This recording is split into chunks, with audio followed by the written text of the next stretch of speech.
A republic is a state in which political power rests with the public, people, typically through their representatives, in contrast to a monarchy. Although a republic is most often a single sovereign state, subnational state entities that have governments that are republican in nature may be referred to as republics. Representation in a republic may or may not be freely elected by the general citizenry. In many historical republics, representation has been based on personal status and the role of elections has been limited. This remains true today, among the 159 states that use republic in their official names as of 2017, and other states formally constituted as republics, are states that narrowly constrain both the right of representation and the process of election. The term developed its modern meaning in reference to the constitution of the ancient Roman Republic, lasting from the overthrow of the kings in 509 BC to the establishment of the empire in 27 BC. This constitution was characterized by a senate composed of wealthy aristocrats wielding significant influence, several popular assemblies of all free citizens, possessing the power to elect magistrates from the populace and pass laws, and a series of magistracies with varying types of civil and political authority.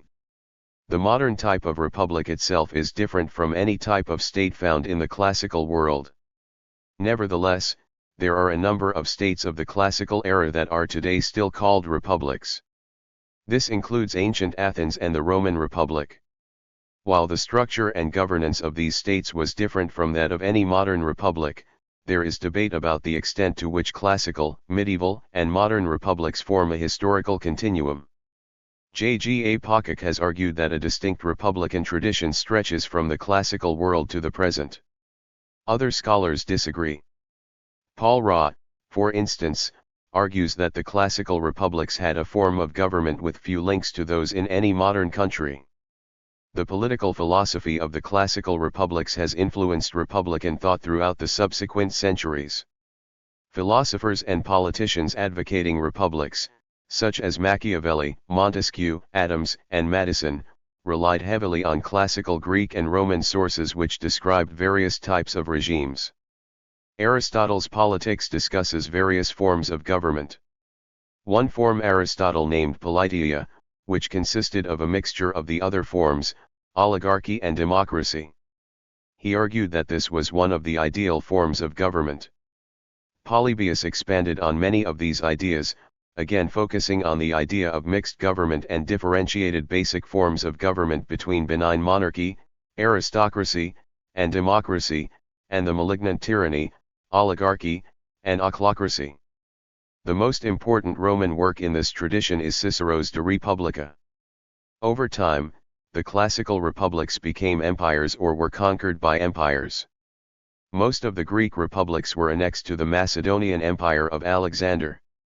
The Roman Republic expanded dramatically, conquering the other states of the Mediterranean that could be considered republics, such as Carthage. The Roman Republic itself then became the Roman Empire.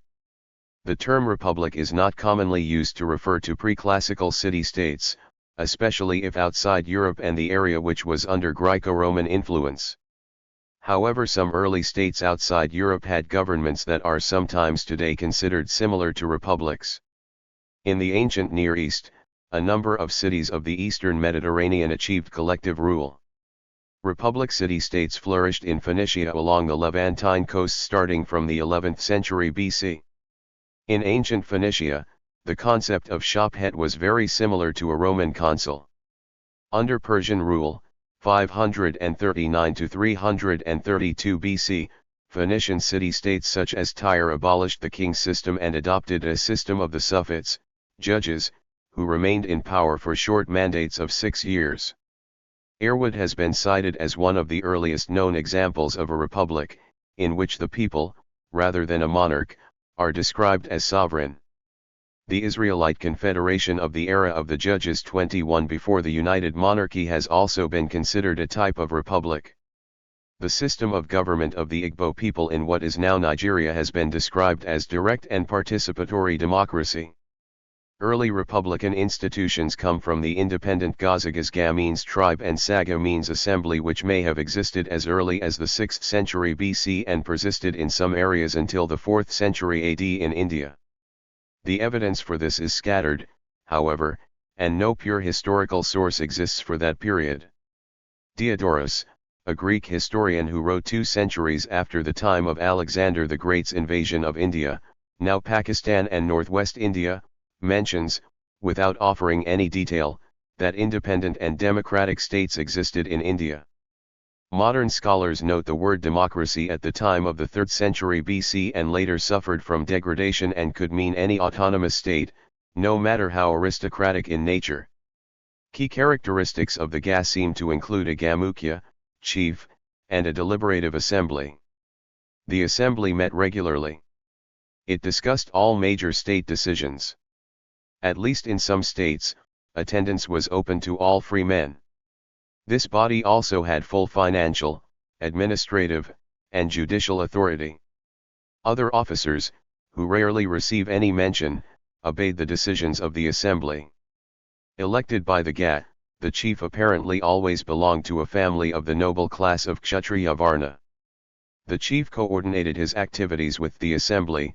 In some states, he did so with a council of other nobles. The Likavas had a primary governing body of 7,077 Gamukyas, the heads of the most important families. On the other hand, the Shakyas, Kaliyas, Malakas, and Likavas, during the period around Gautama Buddha, had the assembly open to all men, rich and poor. 29 early republics or Gazaga, such as Malakas, centered in the city of Kusinagara, and the Vajika, or Vijika, League, centered in the city of Vaishali, existed as early as the 6th century BC and persisted in some areas until the 4th century AD. The most famous clan amongst the ruling confederate clans of the Vaji Mahajanapada were the Likavas. The empire of Magadha included republican communities such as the community of Rajakumara. Villages had their own assemblies under their local chiefs called Gramakas. Their administrations were divided into executive, judicial, and military functions. Scholars differ over how best to describe these governments, and the vague, sporadic quality of the evidence allows for wide disagreements. Some emphasize the central role of the assemblies and thus tout them as democracies. Other scholars focus on the upper-class domination of the leadership and possible control of the assembly and see an aristocracy. Despite the assembly's obvious power, it has not yet been established whether the composition and participation were truly popular. This is reflected in the Arthashastra, an ancient handbook for monarchs on how to rule efficiently.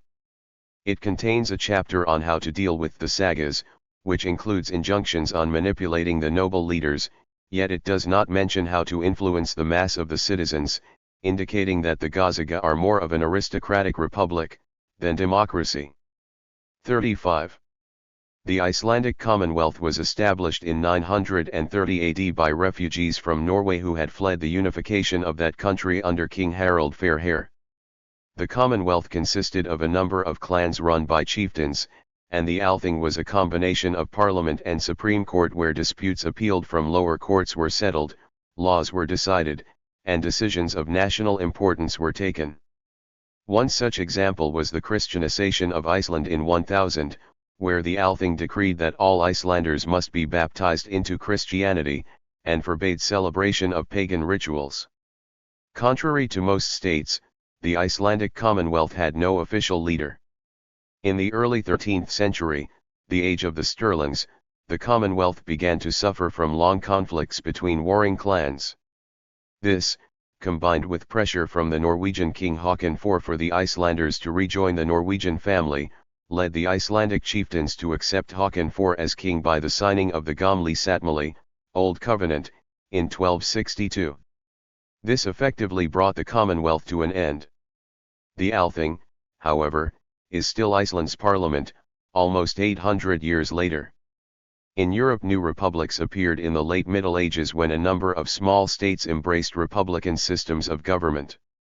These were generally small, but wealthy, trading states, like the Mediterranean maritime republics and the Hanseatic League, in which the merchant class had risen to prominence.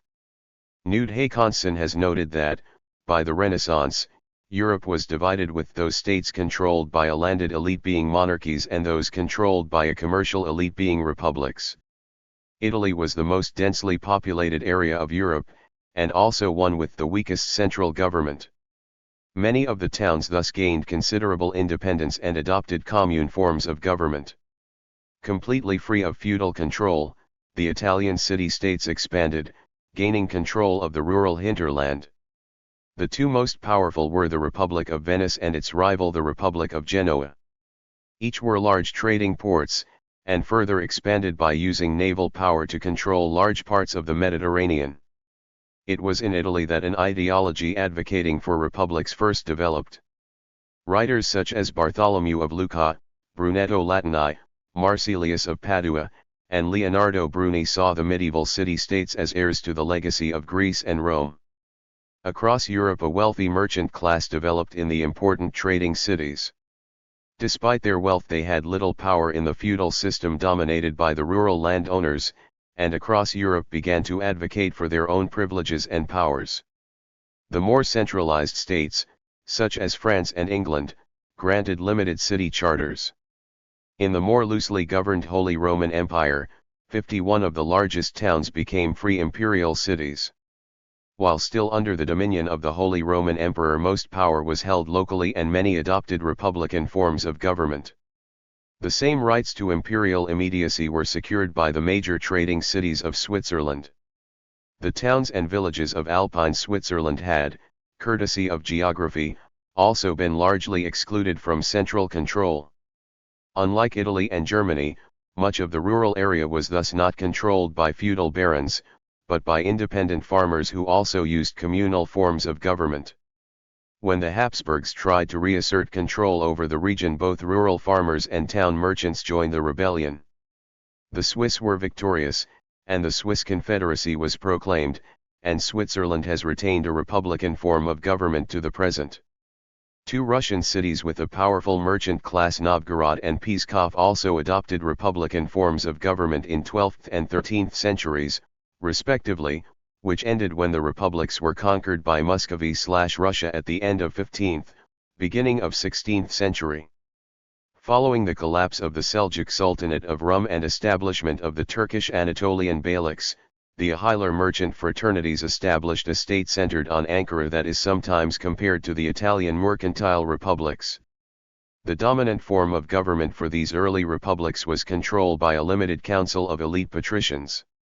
In those areas that held elections, property qualifications or guild membership limited both who could vote and who could run. In many states no direct elections were held and council members were hereditary or appointed by the existing council. This left the great majority of the population without political power, and riots and revolts by the lower classes were common. The late Middle Ages saw more than 200 such risings in the towns of the Holy Roman Empire. Similar revolts occurred in Italy, notably the Ciompi revolt in Florence. While the classical writers had been the primary ideological source for the republics of Italy, in Northern Europe, the Protestant Reformation would be used as justification for establishing new republics. Most important was Calvinist theology, which developed in the Swiss Confederacy, one of the largest and most powerful of the medieval republics. John Calvin did not call for the abolition of monarchy, but he advanced the doctrine that the faithful had the duty to overthrow irreligious monarchs. Advocacy for republics appeared in the writings of the Huguenots during the French Wars of Religion. Calvinism played an important role in the republican revolts in England and the Netherlands. Like the city-states of Italy and the Hanseatic League, both were important trading centers, with a large merchant class prospering from the trade with the New World. Large parts of the population of both areas also embraced Calvinism. During the Dutch Revolt, beginning in 1566, the Dutch Republic emerged from rejection of Spanish Habsburg rule. However, the country did not adopt the republican form of government immediately. In the formal Declaration of Independence, Act of Abjuration, 1581, the throne of King Philip was only declared vacant, and the Dutch magistrates asked the Duke of Anjou, Queen Elizabeth of England and Prince William of Orange, one after another, to replace Philip. It took until 1588 before the Estates, the Staten, the representative assembly at the time, decided to vest the sovereignty of the country in themselves. In 1641 the English Civil War began. Spearheaded by the Puritans and funded by the merchants of London, the revolt was a success, and King Charles I was executed. In England James Harrington, Algernon Sidney, and John Milton became some of the first writers to argue for rejecting monarchy and embracing a republican form of government. The English Commonwealth was short-lived, and the monarchy was soon restored. The Dutch Republic continued in name until 1795, but by the mid-18th century the stadtholder had become a de facto monarch. Calvinists were also some of the earliest settlers of the British and Dutch colonies of North America. Along with these initial republican revolts, early modern Europe also saw a great increase in monarchical power. The era of absolute monarchy replaced the limited and decentralized monarchies that had existed in most of the Middle Ages. It also saw a reaction against the total control of the monarch as a series of writers created the ideology known as liberalism. Most of these Enlightenment thinkers were far more interested in ideas of constitutional monarchy than in republics. The Cromwell regime had discredited republicanism, and most thinkers felt that republics ended in either anarchy or tyranny. Thus philosophers like Voltaire opposed absolutism while at the same time being strongly pro-monarchy. Jean-Jacques Rousseau and Montesquieu praised republics, and looked on the city-states of Greece as a model. However, both also felt that a state like France, with 20 million people, would be impossible to govern as a republic. Rousseau admired the republican experiment in Corsica, 1755 to 1769, and described his ideal political structure of small, self-governing communes. Montesquieu felt that a city-state should ideally be a republic, but maintained that a limited monarchy was better suited to a state with a larger territory. The American Revolution began as a rejection only of the authority of the British Parliament over the colonies, not of the monarchy. The failure of the British monarch to protect the colonies from what they considered the infringement of their rights to representative government, the monarch's branding of those requesting redress as traitors, and his support for sending combat troops to demonstrate authority resulted in widespread perception of the British monarchy as tyrannical. With the United States Declaration of Independence, the leaders of the revolt firmly rejected the monarchy and embraced republicanism. The leaders of the revolution were well versed in the writings of the French liberal thinkers, and also in the history of the classical republics. John Adams had notably written a book on republics throughout history. In addition, the widely distributed and popularly read aloud tract Common Sense, by Thomas Paine, succinctly and eloquently laid out the case for republican ideals and independence to the larger public. The Constitution of the United States, which went into effect in 1789, created a relatively strong federal republic to replace the relatively weak Confederation under the first attempt at a national government with the Articles of Confederation and Perpetual Union ratified in 1781. The first 10 amendments to the Constitution, called the United States Bill of Rights, guaranteed certain natural rights fundamental to republican ideals that justified the revolution. The French Revolution was also not republican at its outset. Only after the flight to Varennes removed most of the remaining sympathy for the king was a republic declared and Louis XVI sent to the guillotine. The stunning success of France in the French Revolutionary Wars saw republics spread by force of arms across much of Europe as a series of client republics were set up across the continent. The rise of Napoleon saw the end of the French First Republic and her sister republics, each replaced by popular monarchies. Throughout the Napoleonic period, the victors extinguished many of the oldest republics on the continent, including the Republic of Venice, the Republic of Genoa, and the Dutch Republic. They were eventually transformed into monarchies or absorbed into neighboring monarchies. Outside Europe, another group of republics was created as the Napoleonic Wars allowed the states of Latin America to gain their independence. Liberal ideology had only a limited impact on these new republics. The main impetus was the local European-descended Creole population in conflict with the peninsular governors sent from overseas. The majority of the population in most of Latin America was of either African or Amerindian descent, and the Creole elite had little interest in giving these groups power and broad-based popular sovereignty. Simon Bolivar, both the main instigator of the revolts and one of its most important theorists, was sympathetic to liberal ideals but felt that Latin America lacked the social cohesion for such a system to function and advocated autocracy as necessary. In Mexico, this autocracy briefly took the form of a monarchy in the First Mexican Empire. Due to the Peninsular War, the Portuguese court was relocated to Brazil in 1808. Brazil gained independence as a monarchy on September 7, 1822, and the Empire of Brazil lasted until 1889. In many other Latin American states various forms of autocratic republic existed until most were liberalized at the end of the 20th century. The French Second Republic was created in 1848 but abolished by Napoleon III, who proclaimed himself emperor in 1852. The French Third Republic was established in 1870 when a civil revolutionary committee refused to accept Napoleon's surrender during the Franco-Prussian War. Spain briefly became the First Spanish Republic in 1873–74, but the monarchy was soon restored. By the start of the 20th century, France, Switzerland, and San Marino remained the only republics in Europe.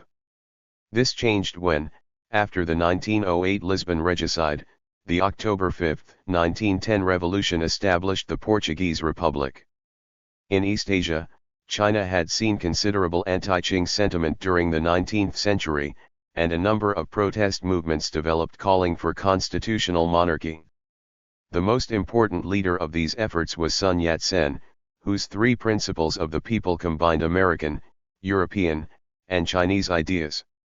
Under his leadership, the Republic of China was proclaimed on January 1, 1912. Republican ideas were spreading, especially in Asia. The United States began to have considerable influence in East Asia in the later part of the 19th century, with Protestant missionaries playing a central role. The liberal and Republican writers of the West also exerted influence. These combined with native Confucian-inspired political philosophy that had long argued that the populace had the right to reject unjust governments that had lost the mandate of heaven. During this period, three short-lived republics were proclaimed in East Asia: the Republic of Ezo, the Republic of Formosa, and the First Philippine Republic. Republicanism expanded significantly in the aftermath of World War I when several of the largest European empires collapsed: the Russian Empire, 1917, German Empire, 1918, Austro-Hungarian Empire, 1918, and Ottoman Empire, 1922, were all replaced by republics. New states gained independence during this turmoil, and many of these, such as Ireland, Poland, Finland, and Czechoslovakia, chose republican forms of government. Following Greece's defeat in the Greco-Turkish War, 1919–22, the monarchy was briefly replaced by the Second Hellenic Republic, 1924–35. In 1931, the proclamation of the Second Spanish Republic, 1931–39, resulted in the Spanish Civil War, leading to the establishment of a Francoist regime. The aftermath of World War II left Italy with a destroyed economy, a divided society, and anger against the monarchy for its endorsement of the fascist regime. These frustrations contributed to a revival of the Italian Republican movement. King Umberto II was pressured to call the 1946 Italian institutional referendum to decide whether Italy should remain a monarchy or become a republic. 51 The supporters of the republic chose the effigy of the Italia Turrita, the national personification of Italy, as their unitary symbol to be used in the electoral campaign and on the referendum ballot on the institutional form of the state, in contrast to the Savoy coat of arms, which represented the monarchy. On June 2, 1946, the Republican side won 54.3% of the vote and Italy officially became a republic, a day celebrated since as Festa della Repubblica. Italy has a written democratic constitution, resulting from the work of a constituent assembly formed by the representatives of all the anti-fascist forces that contributed to the defeat of Nazi and fascist forces during the liberation of Italy. In the years following World War II, most of the remaining European colonies gained their independence, and most became republics. The two largest colonial powers were France and the United Kingdom. Republican France encouraged the establishment of republics in its former colonies. The United Kingdom attempted to follow the model it had for its earlier settler colonies of creating independent Commonwealth realms still linked under the same monarch. While most of the settler colonies and the smaller states in the Caribbean and the Pacific retained this system, it was rejected by the newly independent countries in Africa and Asia, which revised their constitutions and became republics instead. Britain followed a different model in the Middle East. It installed local monarchies in several colonies and mandates including Iraq, Jordan, Kuwait, Bahrain, Oman, Yemen, and Libya. In subsequent decades, revolutions and coups overthrew a number of monarchs and installed republics. Several monarchies remain, and the Middle East is the only part of the world where several large states are ruled by monarchs with almost complete political control. Socialist republics. In the wake of the First World War, the Russian monarchy fell during the Russian Revolution. The Russian provisional government was established in its place on the lines of a liberal republic, but this was overthrown by the Bolsheviks, who went on to establish the Union of Soviet Socialist Republics, USSR. This was the first republic established under Marxist, Leninist ideology. Communism was wholly opposed to monarchy and became an important element of many republican movements during the 20th century. The Russian Revolution spread into Mongolia and overthrew its theocratic monarchy in 1924. In the aftermath of the Second World War, the Communists gradually gained control of Romania, Bulgaria, Yugoslavia, Hungary, and Albania, ensuring that the states were re-established as socialist republics rather than monarchies. Communism also intermingled with other ideologies. It was embraced by many national liberation movements during decolonization. In Vietnam, communist republicans pushed aside the Nguyen dynasty, and monarchies in neighboring Laos and Cambodia were overthrown by communist movements in the 1970s. Arab socialism contributed to a series of revolts and coups that saw the monarchies of Egypt, Iraq, Libya, and Yemen ousted. In Africa, Marxism, Leninism and African socialism led to the end of monarchy and the proclamation of republics in states such as Burundi and Ethiopia. A republic does not necessarily have a constitution but is often constitutional in the sense of constitutionalism, meaning that it is constituted by a set of institutions which provide a separation of powers. The term constitutional republic is a way to highlight an emphasis on the separation of powers in a given republic, as with constitutional monarchy or absolute monarchy highlighting the absolute autocratic character of a monarchy. Head of state. With no monarch, most modern republics use the title president for the head of state.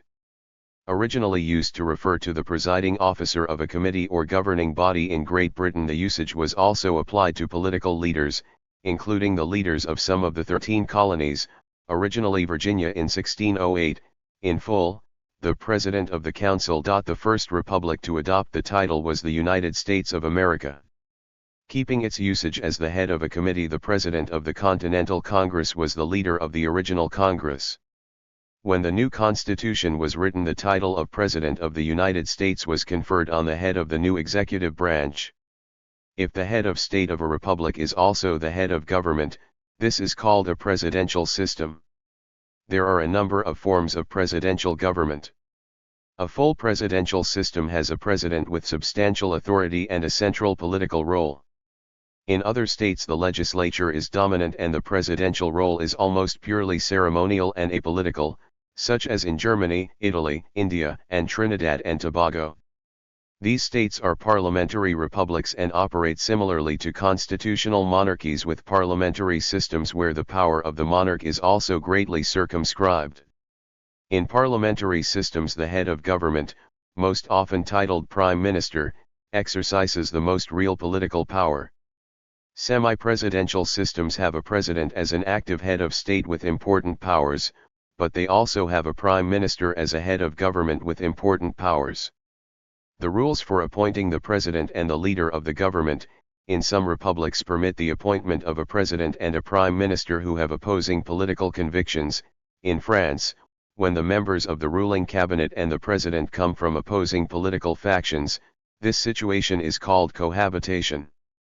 In some countries, like Bosnia and Herzegovina, San Marino, and Switzerland, the head of state is not a single person but a committee, council, of several persons holding that office. The Roman Republic had 2 consuls, elected for a 1-year term by the Comitia Centuriata, consisting of all adult, freeborn males who could prove citizenship. Elections. In democracies, presidents are elected, either directly by the people or indirectly by a parliament or council. Typically, in presidential and semi-presidential systems the president is directly elected by the people or is indirectly elected as done in the United States. In that country, the president is officially elected by an electoral college, chosen by the states. All U.S. states have chosen electors by popular election since 1832. The indirect election of the president through the electoral college conforms to the concept of the republic as one with a system of indirect election. In the opinion of some, direct election confers legitimacy upon the president and gives the office much of its political power. However, this concept of legitimacy differs from that expressed in the United States Constitution, which established the legitimacy of the United States President as resulting from the signing of the Constitution by 9 states. The idea that direct election is required for legitimacy also contradicts the spirit of the Great Compromise, whose actual result was manifest in the clause that provides voters in smaller states with more representation in presidential selection than those in large states. For example, citizens of Wyoming in 2016 had 3.6 times as much electoral vote representation as citizens of California. In states with a parliamentary system, the president is usually elected by the parliament. This indirect election subordinates the president to the parliament, and also gives the president limited legitimacy and turns most presidential powers into reserve powers that can only be exercised under rare circumstances. There are exceptions where elected presidents have only ceremonial powers, such as in Ireland. Ambiguities. The distinction between a republic and a monarchy is not always clear. The constitutional monarchies of the former British Empire and Western Europe today have almost all real political power vested in the elected representatives, with the monarchs only holding either theoretical powers, no powers, or rarely used reserve powers. Real legitimacy for political decisions comes from the elected representatives and is derived from the will of the people. While hereditary monarchies remain in place, political power is derived from the people as in a republic. These states are thus sometimes referred to as crowned republics. Terms such as liberal republic are also used to describe all of the modern liberal democracies. There are also self-proclaimed republics that act similarly to absolute monarchies with absolute power vested in the leader and passed down from father to son. North Korea and Syria are 2 notable examples where a son has inherited political control. Neither of these states are officially monarchies. There is no constitutional requirement that power be passed down within one family, but it has occurred in practice.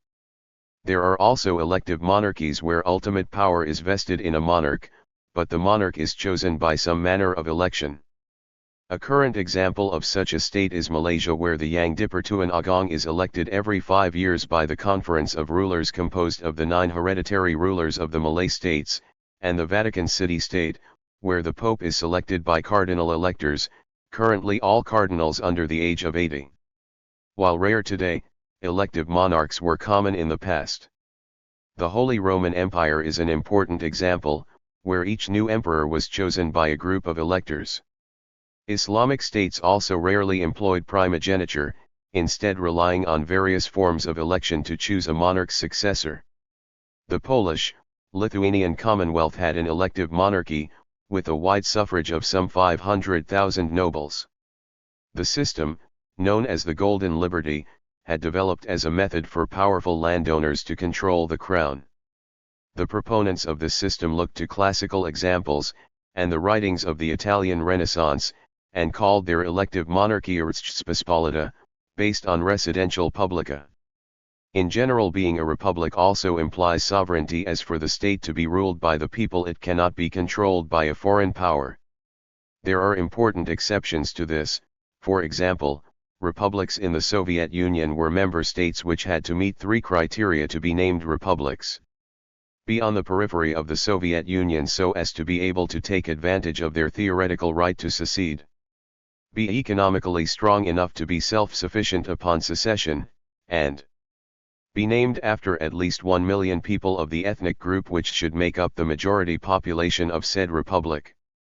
It is sometimes argued that the former Soviet Union was also a supranational republic, based on the claim that the member states were different nation-states. The Socialist Federal Republic of Yugoslavia was a federal entity composed of 6 republics: Socialist Republic of Bosnia and Herzegovina, Croatia, Macedonia, Montenegro, Serbia, and Slovenia.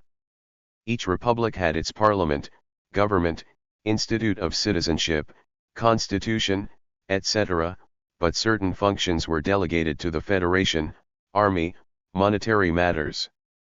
Each republic also had a right of self-determination according to the conclusions of the second session of the UFNOJ and according to the federal constitution.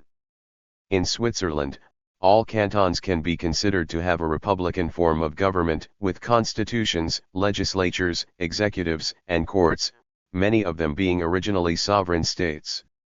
As a consequence, several Romance-speaking cantons are still officially referred to as republics, reflecting their history and will of independence within the Swiss Confederation.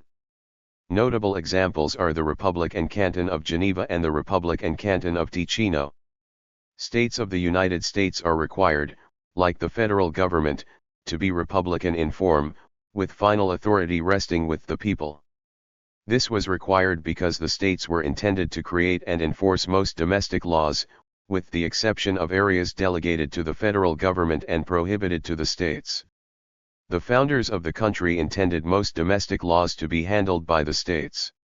Requiring the states to be a republic in form was seen as protecting the citizens' rights and preventing a state from becoming a dictatorship or monarchy, and reflected unwillingness on the part of the original 13 states, all independent republics, to unite with other states that were not republics. Additionally, this requirement ensured that only other republics could join the Union. In the example of the United States, the original 13 British colonies became independent states after the American Revolution, each having a republican form of government. These independent states initially formed a loose confederation called the United States and then later formed the current United States by ratifying the current U.S. Constitution, creating a union that was a republic. Any state joining the Union later was also required to be a republic. Before the 17th century, the term republic could be used to refer to states of any form of government as long as it was not a tyrannical regime.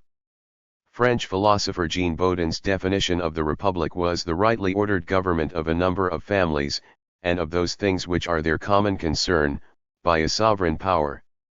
Oligarchies and monarchies could also be included as they were also organized toward public shared interests. In medieval texts, republic was used to refer to the body of shared interest with the king at its head. For instance, the Holy Roman Empire was also known as the Sancta Respublica Romana, the Holy Roman Republic. The Byzantine Empire also continued calling itself the Roman Republic, as the Byzantines did not regard monarchy as a contradiction to republicanism. Instead, republics were defined as any state based on popular sovereignty and whose institutions were based on shared values. In a republic state, power is held by the people through elected representatives. The head of state is typically elected or nominated by representatives.